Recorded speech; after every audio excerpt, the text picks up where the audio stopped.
यावल शहरातील व ग्रामीण भागामध्ये 2 नंबरचे धंदे जोमात, पोलीस गेले कोमात अशी परिस्थिती निर्माण झाली आहे।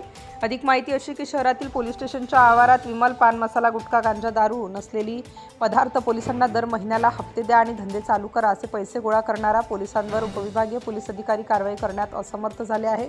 म्हणून जिल्हा पोलीस अधीक्षक डॉक्टर माहेश्वरी रेड्डी हे कारवाई करतील का अशी मागणी ग्रामीण भागातील व शहरातील सर्वसामान्य महिला करत आहेत। कारण असे की शहराच्या चौघही बाजूला 2 नंबरचे धंदे जोमात चालू आहेत। त्यासाठी हप्ते गोळा करण्यासाठी याच्या आधी मुजफ्फर म्हणून ओळखला जाणारा पोलीस होता, आता मराठी म्हणून कोण आहे व त्याच्या हाताखाली अजून 2 कर्मचारी आहेत। म्हणून पोलीस निरीक्षक यांची टीम दर महिन्याला 8 लाख ते 10 लाख रुपये गोळा करते असं बोललं जात आहे। म्हणून 2 नंबरचे धंदे जोमात चालू आहेत। आतापर्यंत संबंधित 2 नंबरच्या धंद्यांवर कारवाई करण्यात पोलीस निरीक्षक नापास झाले आहेत। म्हणून त्यांच्या संपत्तीची चौकशी तसेच ज्या कर्मचाऱ्यांना हप्ता गोळा करण्यासाठी ठेवला आहे व जो कार्यालयात सर्व पैसे गोळा करतो अशा कर्मचाऱ्यांवर जिल्हा पोलीस अधीक्षकांनी गुन्हा दाखल करावा अशी मागणी वारंवार करून देखील होत नसेल। म्हणून यावल रस्त्यावर या हॉटेलवर देखील 2 नंबरचे धंदे सुरू आहेत। छट्टा, पत्ता, क्लब, गांजा, विमल, पान मसाला, गुटखा असे अनेक 2 नंबरचे धंदे यांची फेशियल हप्ते वसुली करण्यासाठी कर्मचारी नियुक्त केलेले आहेत। म्हणून अशा कर्मचाऱ्यांवर कठोरात कठोर कारवाई व्हावी अशी मागणी सर्वसामान्य जनता करीत आहे।